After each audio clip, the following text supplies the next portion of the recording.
Hello, I'm Antonio Mora. This is the newsandnews.com Day in Brief on April 10th at about 7 p.m. Attorney General William Barr made a stunning allegation during testimony before a Senate subcommittee today. Barr said he thinks, quote, there was spying on the Trump campaign and that spying on a campaign is a big deal. He later clarified, stating that, quote, I'm not saying improper surveillance occurred, I'm looking into it.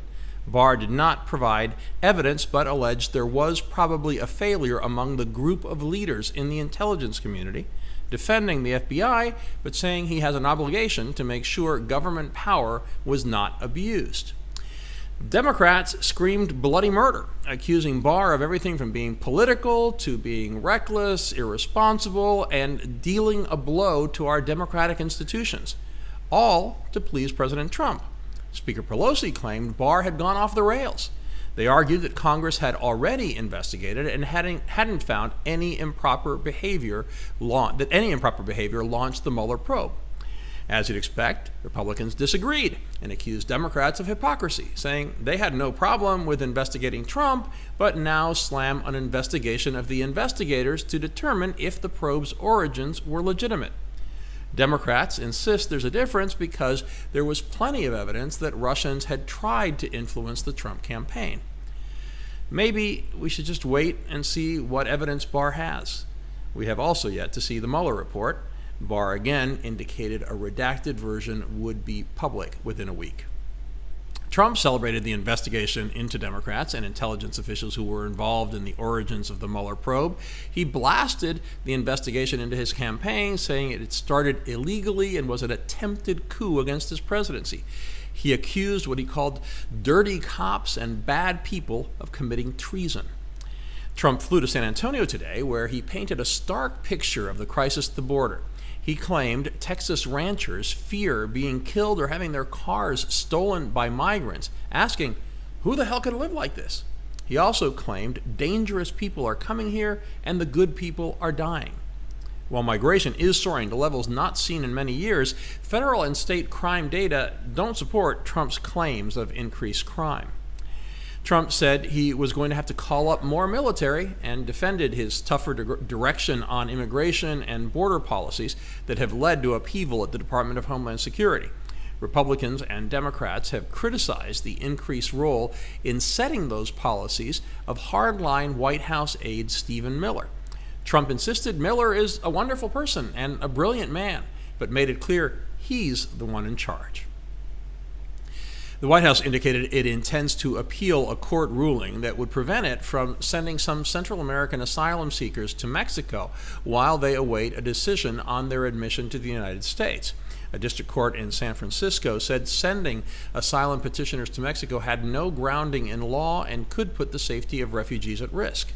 The Trump administration sought to counter that narrative, arguing in a statement that the ruling hinders the president's ability to address the crisis generated by the growing influx of migrants at the border. Trump congratulated Israeli Prime Minister Benjamin Netanyahu for winning his record fifth term at his country's helm. Conflicting exit polls left Israel's election without a clear winner last night, but the vote count showed Netanyahu's Likud party and its allies will command a majority in the Knesset. However, the upstart blue and white party, led by newcomer Benny Gantz, won the same number of seats as Likud. With this electoral victory, Netanyahu will become the longest-serving prime minister in Israel's history. Even fresh charges of corruption could not deal him a fatal blow. His image as a global power player has been boosted in the past few years by a strong relationship with Trump, and his victory is expected to move Israel even further to the right. Trump rejected a congressional request to deliver the last 6 years of his tax returns by today. He again repeated he would not release them while under audit. IRS Commissioner Charles Rettig testified before the Senate today and said that he works for the Treasury Department, so the decision to turn over the returns isn't just up to him. He didn't confirm that Trump's returns were under audit, but he said there is no rule that prevents Trump from turning them over, even if an audit is in process. Senator Bernie Sanders rolled out a new Medicare for All plan that would all but eliminate private insurance. Sanders' plan is the most ambitious proposal.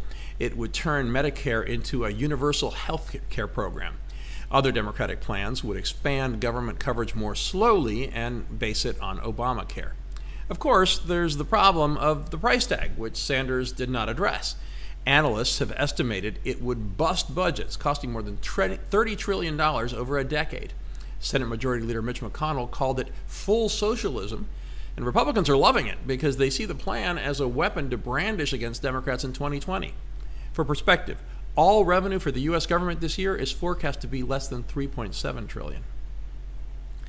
A monster storm described as potentially historic is unleashing heavy snow from the Rockies to the upper Midwest. The Colorado National Guard has been activated, and blizzard warnings have been issued in 6 states. The storm is creating hazardous travel conditions and causing numerous accidents. After being widely condemned last month for anti-Semitic comments, Minnesota Congresswoman Ilhan Omar is facing fresh criticism for a speech at a Council on American Islamic Relations fundraiser last month. She said the group was founded after 9/11, quote, because they recognized that some people did something and that all of us were starting to lose access to our civil liberties. Texas Republican and Navy veteran Dan Crenshaw slammed his colleague, tweeting, quote, first member of Congress to ever describe terrorists who killed thousands of Americans on 9/11 as some people who did something. Unbelievable, he said. Magic Johnson shocked the basketball world, suddenly stepping down from his role as president of the Los Angeles Lakers. Johnson reportedly commanded near autonomy in his control of the franchise as owner Jeannie Buss stepped aside. The Lakers didn't even make the playoffs this year, despite adding LeBron James. Finally, the biggest of golf's major tournaments begins tomorrow. Vegas odds makers have a resurgent Tiger Woods as the 4th favorite behind Rory McIlroy, Dustin Johnson, and Justin Rose. But a Sportsline computer forecasting model that's been remarkably accurate doesn't have Tiger in the top 10. The first group heads out at 8:30. Tiger tees off at 11:04. We have all those stories and much more updated around the clock 7 days a week at newsandnews.com, where you will need all you need to know in one place. Please subscribe to our YouTube channel by clicking on the right of your screen just below this video.